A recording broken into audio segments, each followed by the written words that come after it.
Yes, go ahead. Thank you. I would like to turn everybody's attention to the West Gallery, where we have a special visitor today, Roger Boutelier, who is from Wolfville and is actually a former NDP candidate from the Annapolis Valley, and he's sitting with our new leader, Gary Burrell. So welcome today to the House, and come back again anytime. Thank you. Mr. Speaker, I would like to say that it is an honor to raise to my feet today to bring up, to talk about this particular issue. It has been really an important one for our new leader and for others, actually for our Chief of Staff as well, Jim Morton, who brought up grocery security while we were in government, and we talked about trying to get that in our next mandate if we had won the next election. And apparently, if you do the number crunching, it wouldn't really cost that much. It would be about $16 million, I believe, to be able to cover grocery security for all people in Nova Scotia who would be at risk and who need it.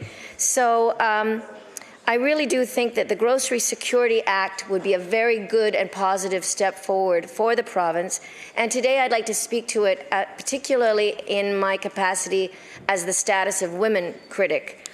The issue of child poverty, Mr. Speaker, it must be considered in the context of family poverty. Poor children have poor mothers and fathers, and they are living in the same circumstances, often making significant sacrifices themselves and going without in order to provide for their children. And oftentimes I find, Mr. Speaker, that goes for dental care as well. Because when we were in government, we took the dental care age up to 14 from, I believe, 9. And we were planning on taking it up to 17 the following year, if we had have continued on as government. And I am sorry to see that this government hasn't done anything about dental care for our Nova Scotian children and for older Nova Scotians as well. But when I speak to mothers in my community about dental care for their children and for themselves, they often tell me, you know, I haven't been to see a dentist, Lenore, in 25 years because it's more important for me to get the money in for my children and for the grandchildren as well. So I know that mothers and fathers do make these sacrifices, and the same thing goes for food and feeding hungry children, especially if you have teenagers who are growing. And as anybody who has teenagers around knows, they drink a lot of milk, they eat a lot of food, they're always hungry. And so, you know, this is something that would, again, help many families who are on the brink. So when children are poor, it's usually because their mother is poor.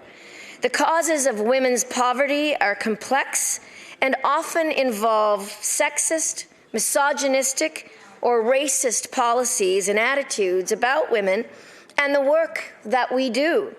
Women do a far greater share of unpaid work than men. That is a fact. Women are more likely to work in low-waged, precarious jobs, and they're more likely than men to be lone parents.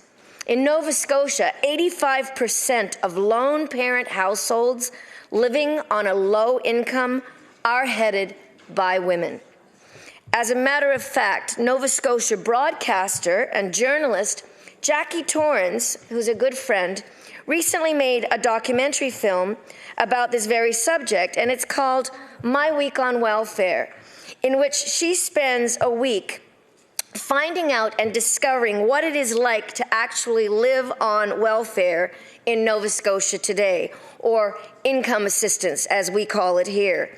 And according to Jackie, she has a Facebook post actually today addressed to politicians. And she says, politicians who are currently in power don't need to tell me as a Nova Scotia film worker to think of the children. She says, not only am I trying to get a documentary done right now about kids with autism, but my partner spent a year of her life making a doc about Nova Scotians on income assistance along with me. She says 30 to 60% of people below the poverty line, they currently live below the poverty line, and 1 in 5 households don't have enough access to the things that they need. They don't have enough access to nutritious food, Mr. Speaker.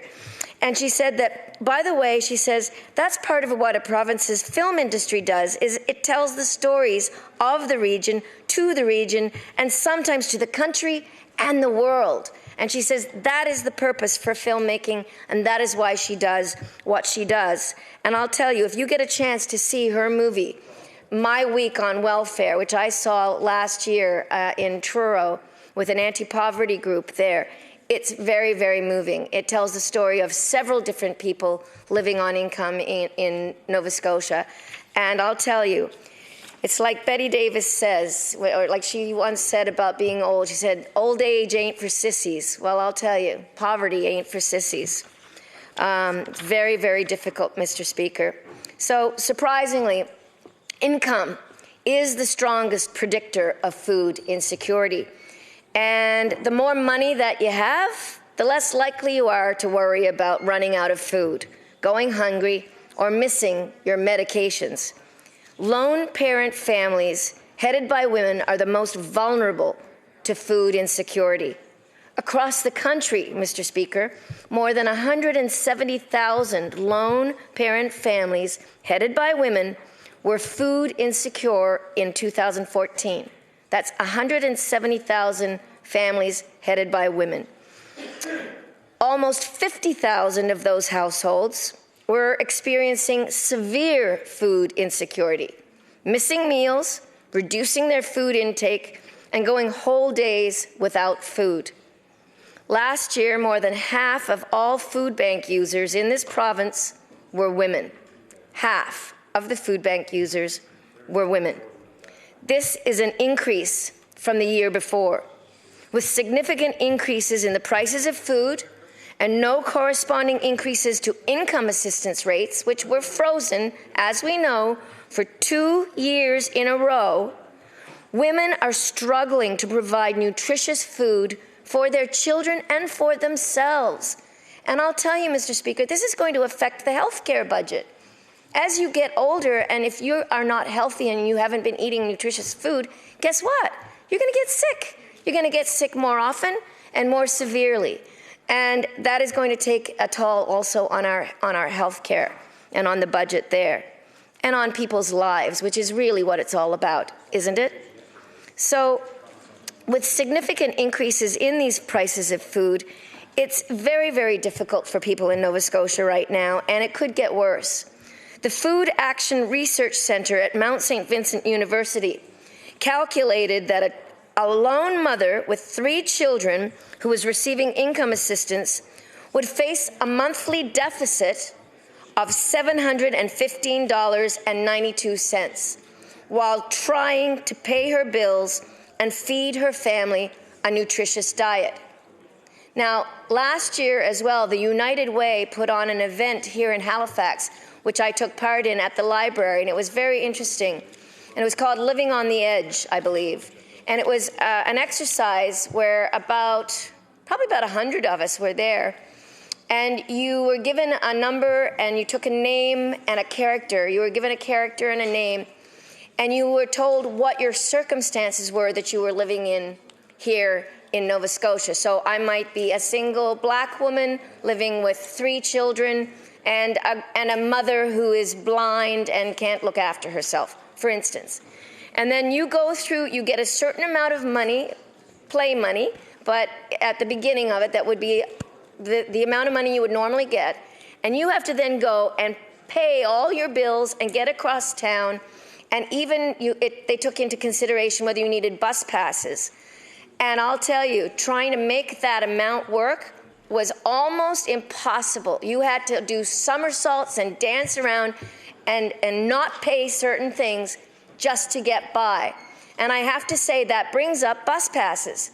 So in this budget, it does not give money back to the people who need to go and prove that that they're sick enough that they have to go and see a doctor 12 times in a month in order to receive a bus pass.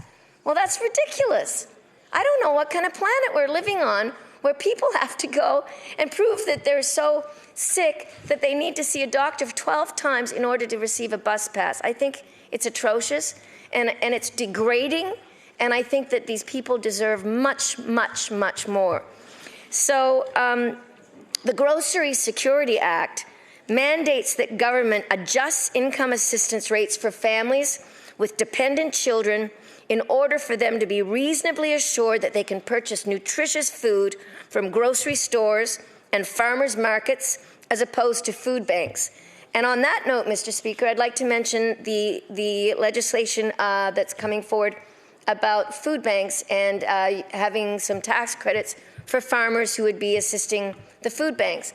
This was done in Ontario last year, and I actually spoke at length about this in our last session because I was talking about possibly the idea of having farmers give money to a children's food program, a breakfast program for schools, and how I thought that would be a very good idea to use farmers and have them contribute and have a tax credit for providing fresh, nutritious, homegrown food products to our schools. So this government has decided to move forward with the same bill that they did in Ontario. And while that definitely helps the food banks, it would be nice, as our leader, Mr. Burrell, says, to get out of the food bank business and actually give the money to the families so that they can buy their own food and fresh and nutritious food. So, you know, this, it would be really helpful if this government would actually consider this act, the Grocery Security Act, because if it accepted it and moved forward with it, as I said, it wouldn't cost too much, possibly around $16 million to $20 million possibly, and it would improve the situation of women who are currently sacrificing their own health for the good of our children, our Nova Scotian children, who we want to grow up to be healthy and strong individuals, because healthy and strong children will grow healthy and strong adults. And they will grow children who are able to learn much more easily and to comprehend their, you know, what they're learning and to retain it. So to quote Nelson Mandela in my end of my little speech here today, to quote Nelson Mandela, Mr. Speaker, overcoming poverty is not a gesture of charity, it's an act of justice. It's the protection of a fundamental human right, the right to dignity and to a decent life. Thank you, Mr. Speaker.